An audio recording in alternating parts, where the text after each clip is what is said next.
Donc on l'a ensuite sur une deuxième molécule, le risdiplam. Donc cette molécule qui suit les dispositions du post-ATU dans sa prescription actuelle. Donc je rappelle, on est encore assujetti à cette deuxième intention, c'est-à-dire en cas d'impossibilité ou d'inefficacité de la molécule de première intention. Et après, avis de la RCP nationale, à la fois pour la pédiatrie et pour l'adulte. Donc quelques données qui m'ont été transmises par Roche. Donc je vais vous parler essentiellement de Firefish avec les données à 2 ans. Donc Firefish, traitement des patients symptomatiques, ils avaient entre 1 et 7 ans au moment de l'entrée dans l'étude, et on a les données à 2 ans, ce qui fait qu'ils ont actuellement environ 3 ans, les patients, pardon. Enfin 2 ans et demi. La deuxième étude dont on va parler, c'est Sunfish dans sa partie 2. Et pareil, les données à 2 ans du début d'entrée dans l'étude. Ensuite, on va parler des données intermédiaires de Jewelfish, cette étude en ouvert qui a concerné les patients de 6 mois à 60 ans. Et là, on a des données à 1 an. Et puis Rainbowfish, donc qui est l'étude en ouvert chez les patients présymptomatiques. Vous verrez qu'on a des données qui sont quand même limitées puisqu'il n'y a que 5 patients qui vont pouvoir être évalués pour cette étude pour l'instant. Alors, on commence avec Firefish. Je rappelle une étude en ouvert. Donc, tous les patients ont reçu le traitement. Ils étaient symptomatiques. Ils avaient entre 1 et 7 mois quand ils sont rentrés. Le critère d'évaluation principal, c'était la proportion des enfants qui vont tenir assis sans support au moins 5 secondes. Donc, la réponse au bout de 2 ans, donc ça fait que c'est des patients qui ont 2 ans, 7 mois, entre 2 ans et 2 ans, 7 mois. Donc, vous savez l'histoire naturelle, sans traitement, aucun enfant avec un type 1 ne tient assis. C'est dans la définition. Donc, avec ce traitement, au bout de 24 mois de traitement, on a 17% des enfants qui vont tenir assis plus de 30 secondes sans support et 29% à M12 qui vont tenir assis 5 secondes sans support. À 24 mois, on est à 61% qui vont tenir 5 secondes et 44% qui vont tenir 30 secondes sans support. On a des patients qui ont également augmenté leur score à la CHOP. Je ne vous rappelle pas ce qu'est la CHOP. Vous connaissez l'histoire naturelle de l'évolution de la CHOP dans la myotrophie spinale. Elle se fait vers la dégradation inéluctable des scores. Et les patients qui ont un type 1 n'ont jamais de score CHOP au-delà de 41. Donc, on voit l'évolution des scores sous traitement, en gris à 12 mois de traitement et en bleu à 24 mois de traitement. Donc, on a 10% des patients qui dépassent 60 de score à 24 mois de traitement, 44% qui dépassent 50 de score CHOP et 76% à 2 ans de traitement qui dépassent 40. Donc, vraiment, des résultats différents de l'histoire naturelle. On continue sur les acquisitions. On a dit qu'ils ne tiennent jamais assis. Ces types 1, ça fait partie de la définition. Ils ne tiennent jamais assis, donc ça veut dire qu'ils ne tiennent jamais debout et qu'ils marchent encore moins. Les résultats à 2 ans montrent qu'on en a 44% qui peuvent passer de la position allongée sur le dos à la position allongée sur le ventre. On en a 15% qui vont tenir debout avec support et on va en avoir 2% qui vont pouvoir marcher avec support à 2 ans. Là, c'est la courbe de survie. Vous connaissez très bien l'évolution naturelle des enfants avec SMA, avec un décès qui se fait la plupart du temps avant l'âge de 2 ans. Eh bien, à 2 ans de traitement, donc encore une fois entre 2 ans et 2 ans 7 mois, on a 93% d'enfants en vie après 24 mois de traitement. Donc, pour résumer, Firefish, c'est 93% des enfants en vie qui ont actuellement entre 2 ans 1 mois et 2 ans 7 mois. enfin pardon, 83%, excusez-moi, des enfants en vie entre 2 ans et 2 ans 7 mois. Ils continuent à progresser. Vous avez vu la courbe d'évolution entre 12 mois et 2 ans. Ils sont capables de déglutir. 94%, 95% sont capables de déglutir après 24 mois de traitement. C'est à suivre. Hein. C'est à suivre parce qu'on voit que les capacités de déglutition, finalement, parfois sont altérées un peu plus tardivement. On le voit apparaître avec le nusinersen, donc ça, c'est à suivre. Et puis, 61% des patients qui tiennent assis sans support pendant au moins 5 secondes. Et puis cette notion d'un tiers des patients qui n'ont pas été hospitalisés pendant les 24 mois de traitement. Et ça, je trouve que c'est un résultat intéressant parce que normalement, cette population, surtout quand elle est petite, surtout pendant les 4 premières années de vie, elle est vraiment très souvent hospitalisée. Et là, on voit qu'un tiers n'a pas été hospitalisé. Et bien sûr, pas d'effet de safety et une bonne tolérance. Allez, on passe à Sunfish. Donc là, c'est les résultats de Sunfish à 2 ans de suivi. J'insiste. Donc Sunfish, c'était une étude en double aveugle contre placebo qui s'est adressée à des patients âgés de 2 à 25 ans qui avaient un type 2 ou un type 3 non ambulant, mais qui étaient quand même capables de tenir assis, indépendamment. Hein, ça, c'est important.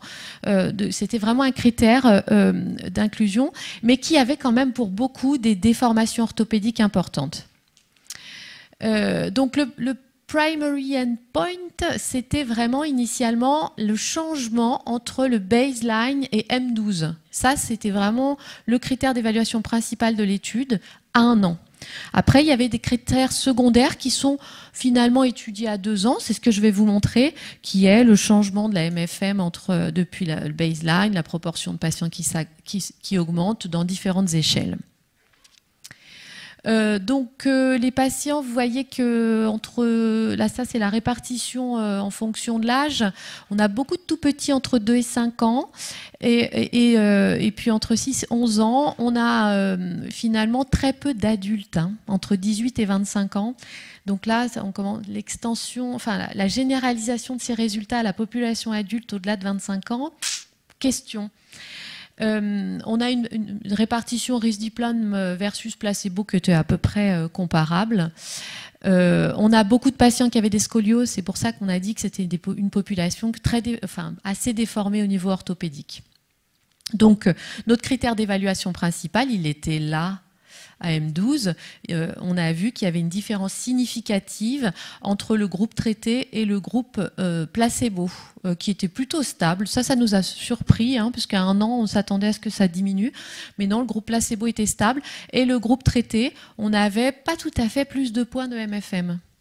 Donc là, c'est quand même le premier bémol. Le groupe traité, il n'a pas tout à fait plus de points de MFM. Donc, bon, c'est significatif, on est content, le critère d'évaluation principal est rempli, mais est-ce que c'est cliniquement pertinent pour le patient? Est-ce que c'est une augmentation ou est-ce que c'est une stabilisation de la fonction motrice? C'est à voir.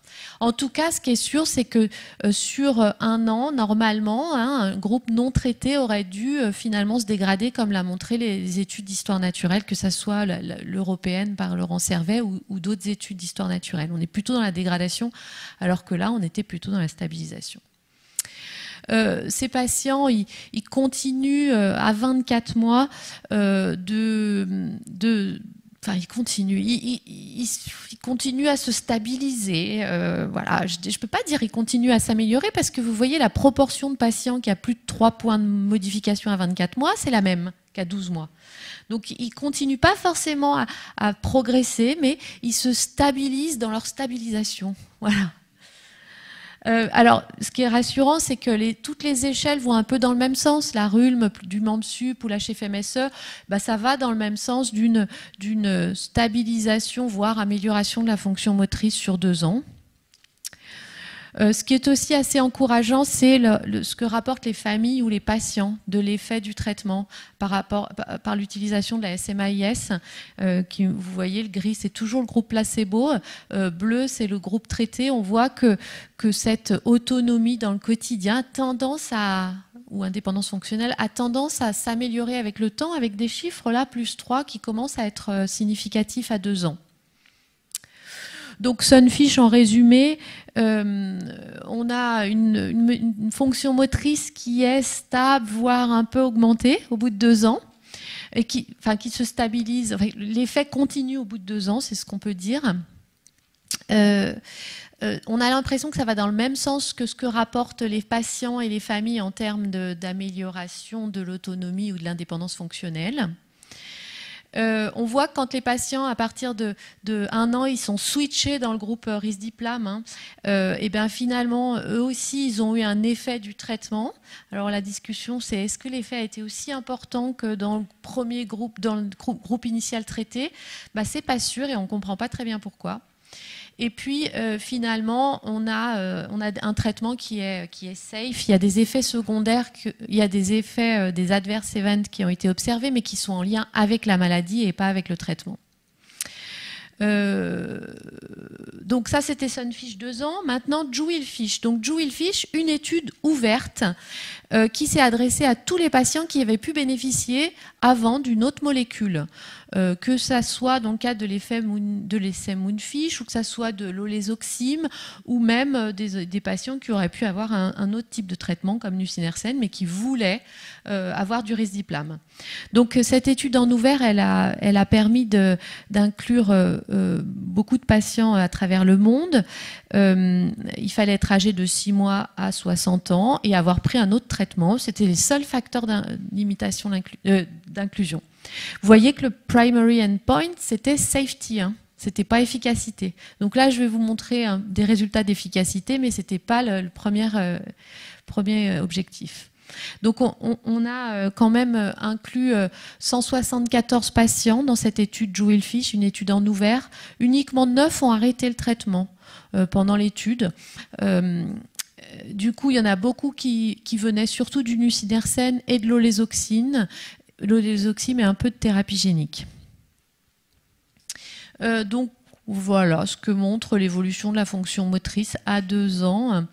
À 12 mois, pardon, excusez-moi. C'est une stabilisation de la fonction motrice. Alors on s'en sort en disant que la majorité des patients trouvent que c'est un effet hein, d'avoir une stabilisation de la maladie. Mais c'est vrai que c'est un on aurait bien aimé que ça monte un petit peu la fonction motrice, mais peut-être que c'est dû au fait qu'on a vraiment des patients mélangés, à la fois des petits, des adultes très déformés, et que finalement le groupe il n'est pas homogène. On est toujours dans des traitements qui sont bien tolérés, pas d'effets secondaires au niveau ophtalmo, rien de mis en évidence au niveau biologique. Voilà. Et pour terminer, cette étude Rainbowfish, donc qui est l'étude présymptomatique, cette fois l'objectif était d'inclure des enfants avec un diagnostic génétique présymptomatique d'amyotrophie spinale, absolument aucun signe au moment du traitement, et de les traiter jusqu'à 42 jours, avant 42 jours. Et le primary endpoint, c'était la proportion de patients qui sont capables de s'asseoir sans support pour plus de 5 secondes. Donc à peu près la même chose que Firefish. Donc ils veulent inclure 25 patients. On en est à 12 aujourd'hui d'inclus et uniquement 5 qui vont avoir 1 an de suivi. Donc vous voyez, c'est des tout petits chiffres hein, et c'est des études en ouvert. Donc ce que je peux vous dire, c'est que bien, ça marche bien en présymptomatique. Hein. Je trouve que c'est des résultats assez similaires à ce qu'on peut voir avec les autres molécules en présymptomatique.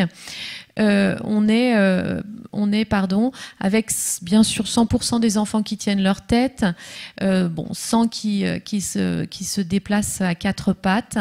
On est à 1 an sur ces 5 patients, 80% qui se mettent debout sans aide et 80% qui marchent indépendamment.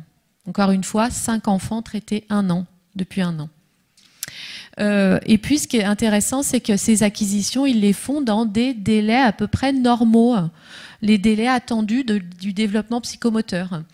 À part ces 2 petits là qui sont pourtant ils ont plus de 2 copies, qui ont tenu assis peut-être un petit peu plus tardivement que ce qui est attendu, mais sinon on voit que ils marchent dans des délais, ils se mettent debout et ils marchent dans des délais attendus.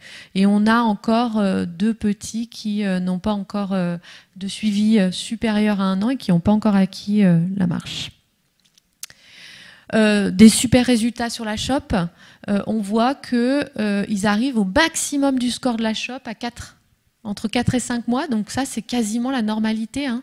On dit que la CHOP elle se sature vers 4-5 mois, donc ça, toujours pour ces 5 patients, je réinsiste sur le nombre de 5 patients, on a des résultats très encourageants.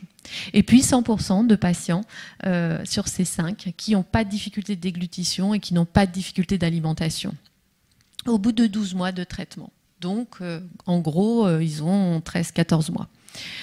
Donc, toujours pas d'effet secondaire, mais des résultats qui montrent un effet tout à fait positif avec, on a l'impression d'un décalage dans le début de la maladie, puisque ces enfants se développent comme les autres. Mais encore une fois, on est sur 5 bébés. Voilà, en conclusion, je l'ai mis en premier, c'est une bonne tolérance des traitements et une safety rassurante. Ça, c'est quand même un résultat très attendu. Pas d'effet ophtalmo, pas d'effet biologique particulier, quelques intolérances digestives, quelques céphalées, mais finalement, peu d'effets secondaires qui entraînent des arrêts de traitement. Une modification de l'histoire naturelle, c'est certain. On a des progrès dans les types 1. Ça, clairement, on n'a jamais vu de progrès dans les types 1. On voit des progrès, donc on a des effets et on a une survie de ces enfants au-delà de 2 ans pour 83% des patients sans ventilation, plus de 16 heures par jour. On a peut-être cette maintien des capacités de déglutition, peut-être un effet supérieur sur la déglutition à confirmer. Moi, chez les types 2 et 3, je n'irais pas bien plus loin que dire une stabilisation de la fonction motrice, voire une amélioration pour certains. Mais quand les enfants ou les adultes sont très déformés, l'augmentation de fonction motrice, en tout cas par les outils qu'on utilise, est difficile à mettre en évidence. On est toujours en attente de données, on va dire de J-Wolfish, de Rainbowfish, parce que c'est celles qui sont en cours, même si c'est des études en ouvert, pour les SMA marchands, parce qu'on n'a absolument rien pour l'instant comme données, pour les adultes au-delà de 25 ans, et puis pour les traités en présymptomatique, un peu plus que 5 patients, et puis toujours l'absence de données comparatives entre les différentes approches qui nous manquent terriblement au moment où on doit choisir quelle est la molécule à débuter chez ces enfants. Merci de votre attention.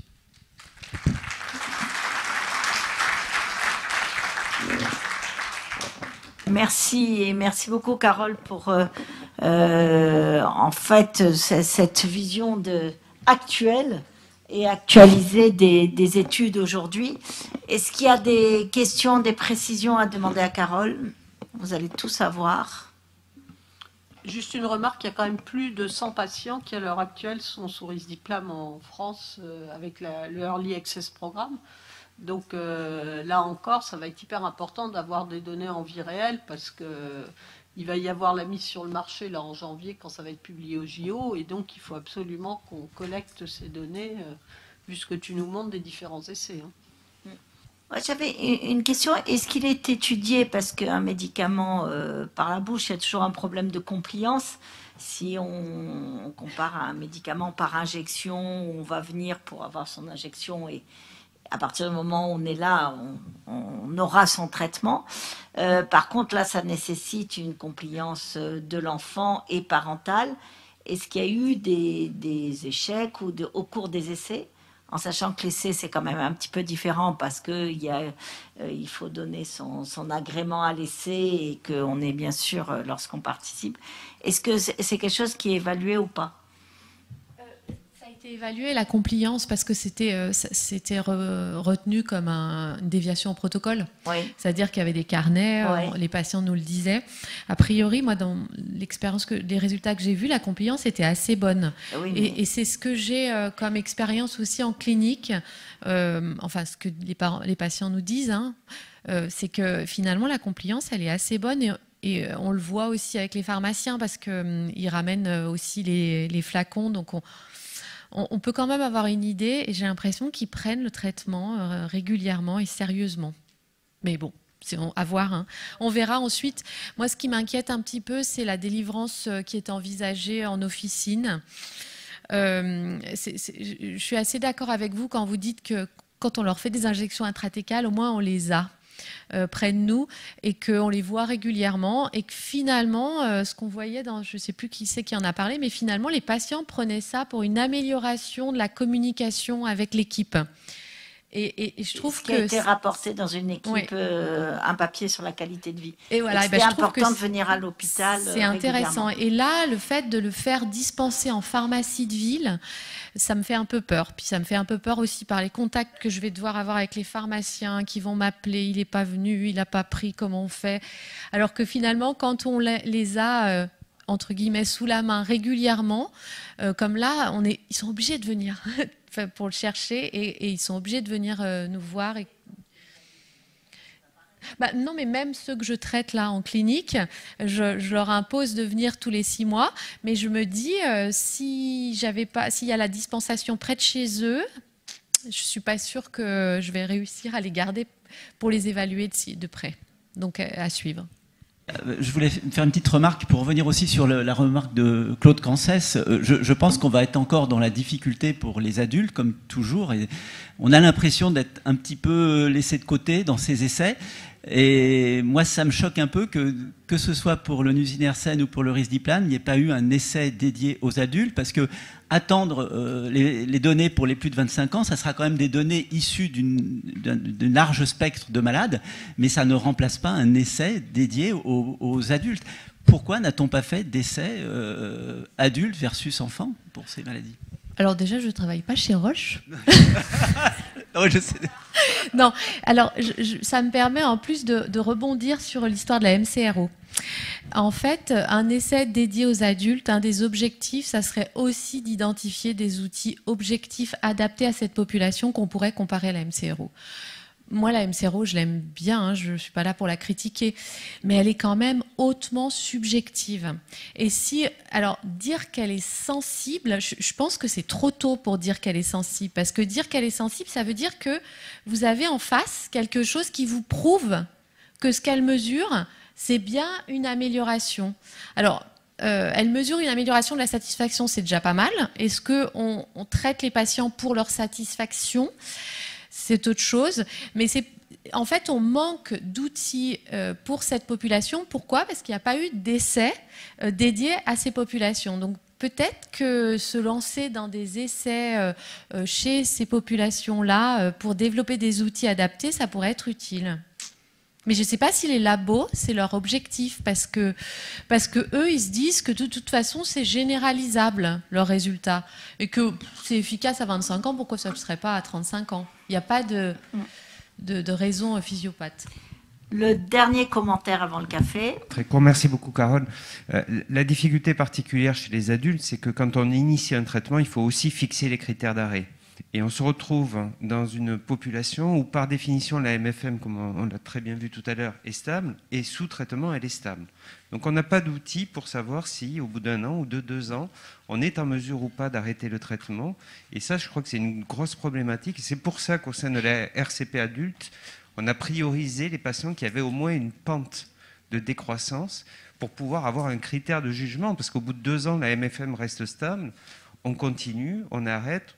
Et là, c'est un petit peu la problématique de ce long terme, probablement chez les sujets adultes, c'est que de nouveau, on va se retrouver avec une MFM qui va être plate et on ne sait pas s'il faut arrêter ou pas les traitements. Merci à tout le monde, aux orateurs et aux auditeurs.